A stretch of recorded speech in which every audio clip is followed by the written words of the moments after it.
Hello everybody, I hope you're having a wonderful day, and today I would like to share with you guys my final thoughts on the Love Them Knives collaboration with We Knife Co. This is the result. This is a beast of a knife and a button lock. There are a lot of different things going on here.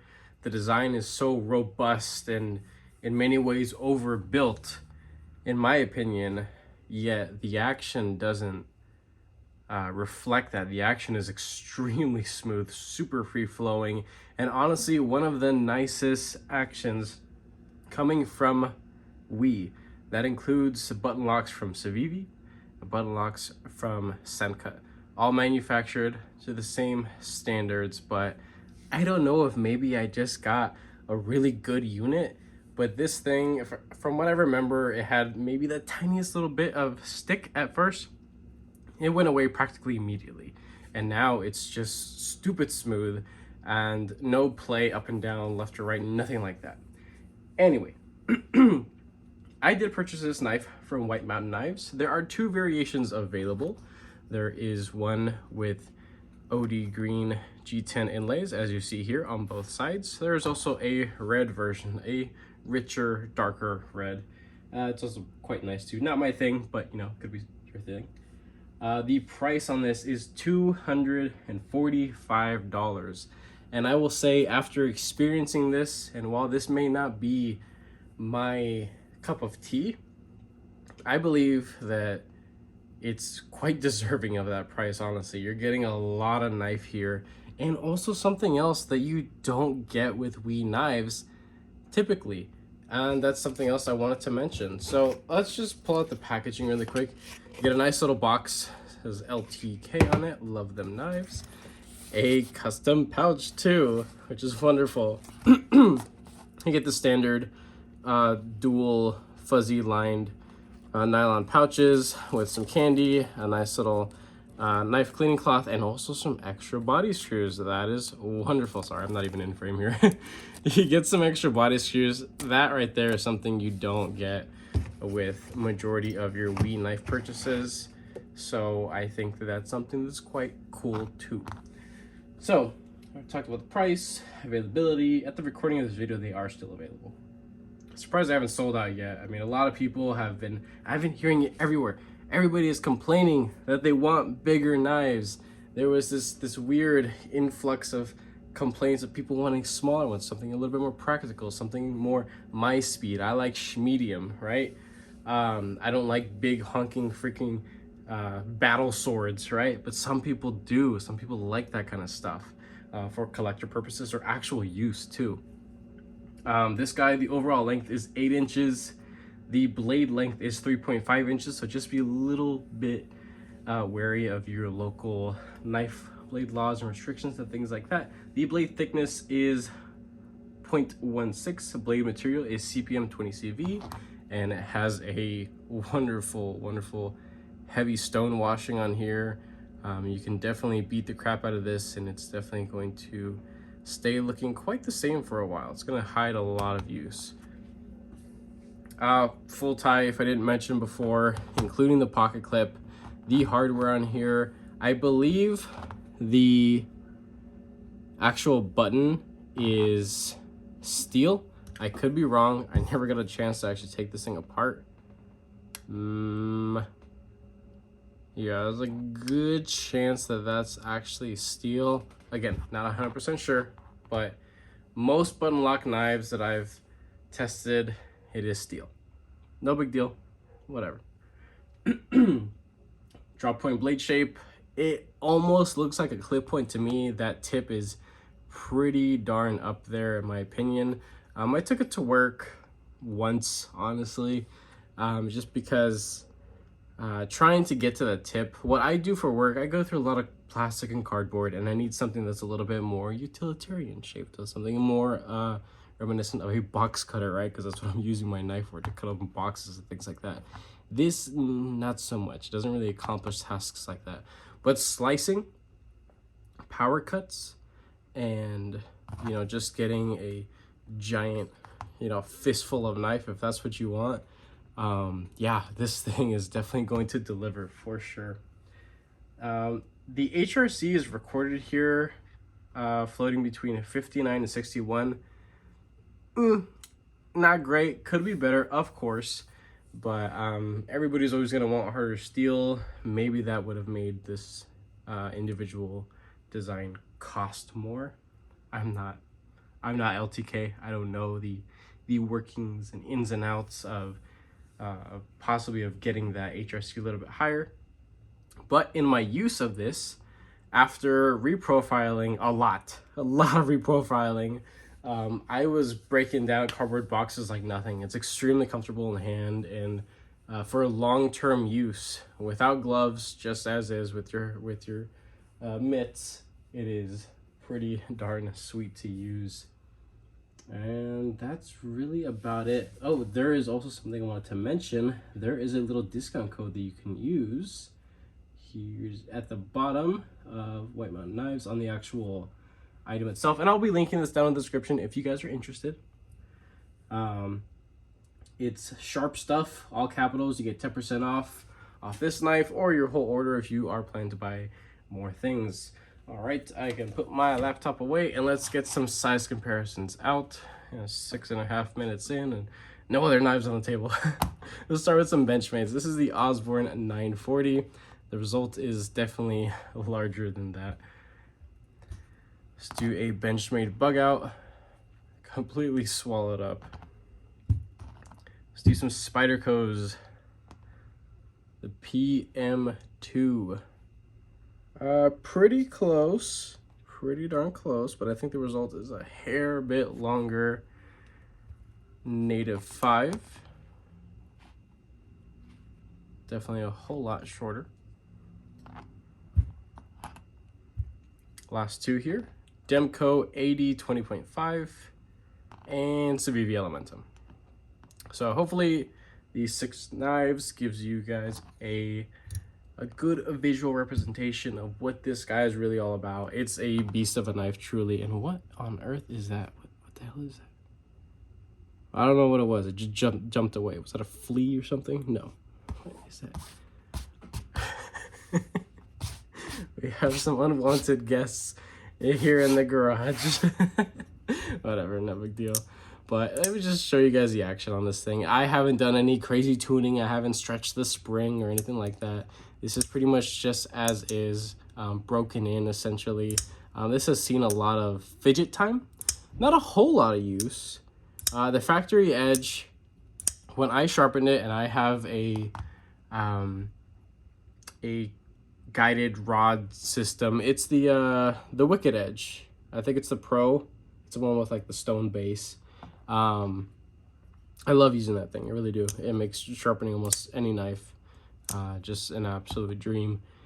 But when I went to sharpen this, I try not to stray away from the factory edge, because that means you're having to remove a lot of life to reprofile, or bring back that edge a little bit. And my the angle that it was at to where it would fall almost perfectly flat with the actual edge, I take a Sharpie, I mark each side of the edge, and then I have the stones hit at different angles to see which one lines up the best. It came up to 30 freaking degrees. That is a robust, definitely robust.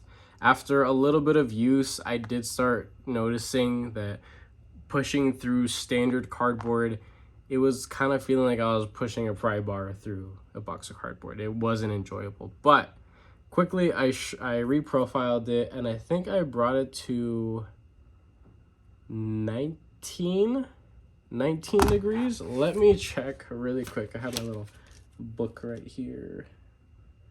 Micron LTK, no.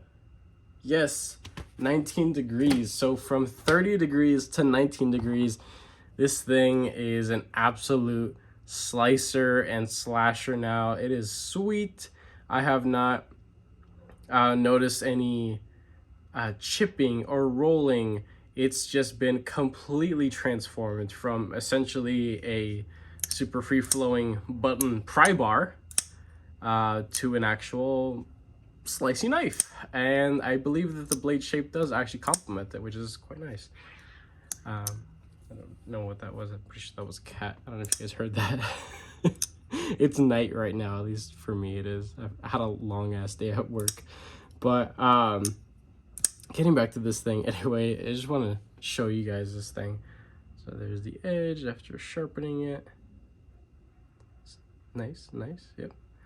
And taking a look at the scales, everything is heavily micro milled and has a stone wash on it, and it's just super consistent and wonderful. The same thing on the folded over titanium clip, which is super deep carry. That is ultimate deep carry, and it can be reversible. Yes, lefties can enjoy this knife.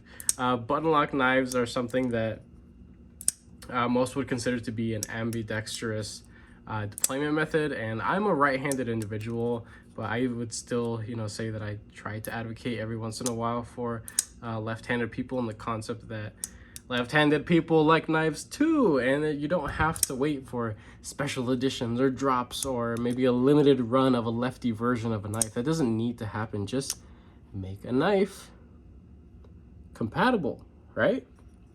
And this accomplishes it perfectly, flawlessly even. So you do actually have to disassemble the whole knife to flip it over, but it's not like you're going to be doing it often. If you want to carry your left hand, you switch it, take it apart once, switch it, put it all together, you're good, you're done, everything's set. All the hardware in here, it is titanium. That's standard with all WE knives. It's wonderful. All the hardware is extremely high quality. I've had zero issues. Maybe in like, I don't know, the 8 to 10 WE knives that I've owned, I may have only like cross-threaded once, but I've never stripped anything. That's saying a lot, honestly. It really is, because I've handled a lot of knives at this point in time. My collection has definitely dwindled down. I had to thin out for sure, but out of a lot of stuff that's been produced by WE, their hardware is something that I have zero issues with. Here for the body screws, you do have T6s. No big deal. Could have been T8s, right? Everybody wants T8s, but I will say that they are very well machined, and my bits, my little WeHa bits, have no issue biting into them and being able to torque down properly and confidently too. The pivot is going to be a T8. This is also something that is a little bit unique about this knife, is that WE does a lot of this thing with their pivot, where the one side, the logo side, here we have LTK. That's not laser engraved. That's actually nice and deep. That's pretty nice. I do enjoy that. That is such a flex. That really is. That's so cool to be able to have your channel name on the pivot of a beast of a knife like this. That's an awesome accomplishment. It really is. What was I talking about? Oh yeah, I was talking about the pivot. So we will technically typically have the WE logo on the show side or the right side of the knife, and on the other side it'll be domed over. Here it's actually flat.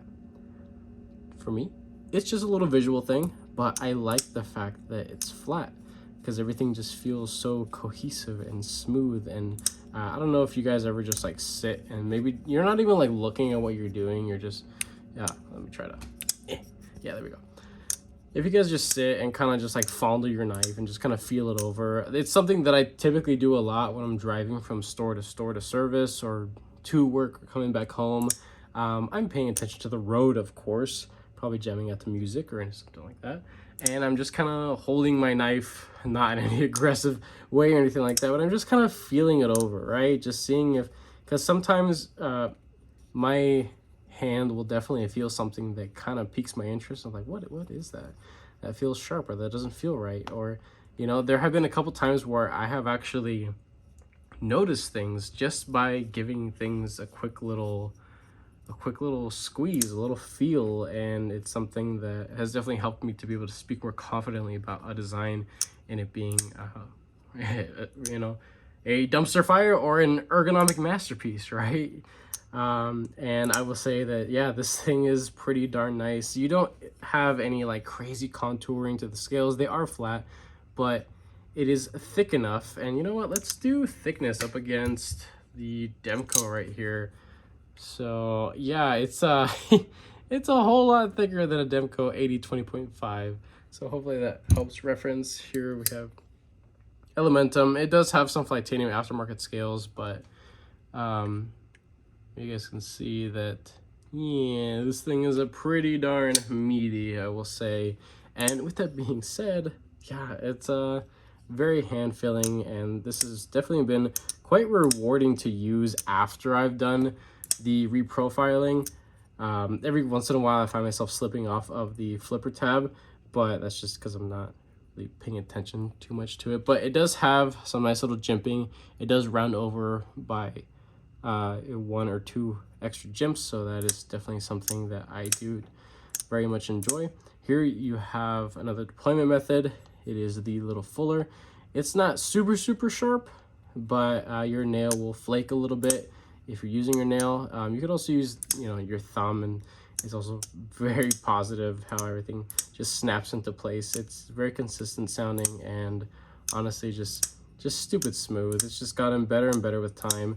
And as I said in the beginning, side to side, it's not going anywhere. Up or down is wonderful. Up or down play is something that I have noticed that can be corrected over time with access lock styled knives. Button lock styled knives, it comes and goes. I've noticed it. There are some times, like I'm planning to review this soon, right? This is the CGRB Pyrite Warney, and that one had 0 up and down, and then it had some up and down play, and now it doesn't have it anymore. So I don't know what's going on there, right? But this thing has been extremely consistent, and that is something I most definitely enjoy. As I mentioned before, this isn't my cup of tea, right? So I'm actually going to be parting with it. I'm going to be selling it on nafsale.com. If anybody's interested in it, it's not brand new. It has been reprofiled and sharpened to a beautiful slicey edge, and I'm asking $190 for it. Definitely far off from the full retail price, and of course you get all the original packaging with it too. So if anybody's interested, let me know. I hope you guys enjoyed this little thing. I don't believe there really was anything that I missed. Perfect centering. I almost forget to even think about looking at the centering when it comes to weed knives, just because like I know there are things I don't need to look for in a weed knife, because I'm just expecting them to be perfect. So sometimes I forget when I start making content on higher end knives, and I would consider this to be an enthusiast knife. I mean, look, it was made by a freaking YouTuber. That's of course it's an enthusiast knife, and but again, that price doesn't reflect it. So this is a lot of knife. This is definitely the nicest button lock knife I've ever experienced from WE. At the moment, I haven't tried any of their new stuff that's been released this year, like the Ziphius, and there's a couple other ones that are premium, but they're just they're big knives. They're really big knives, and they're just not my thing. But they're definitely catering to a lot of the people that in recent times have been wanting a larger knife. So you know, they're making plenty of options for, you know, people like that. And if that's you, I mean, hey, go for it. It's we is a brand that I can definitely put a lot of faith into, and honestly, so should you. So I hope you guys enjoyed this little review. I know I rambled and I was all over the place, and it's been a minute since I've made content. I am super sorry. I have a new working schedule. I'm working 6 days a week, 12-hour days. I'm just freaking hauling ass at work all day, and I come home with like 2-3 hours to spend time with my family and, you know, do my personal stuff like this. I don't mind working. I enjoy the overtime. Gotta make that money. Living in California, shit ain't cheap. So it is what it is. Again, thank you guys for watching. If you did enjoy this, go ahead and leave a like. If you guys are subscribed, thank you so much. I most definitely appreciate your patience and your support as always. If you guys are not subscribed, go ahead and consider subscribing, because we have giveaways, we have reviews, we have inconsistent content. It is what it is. But with that being said, I hope you guys have a wonderful rest of your day.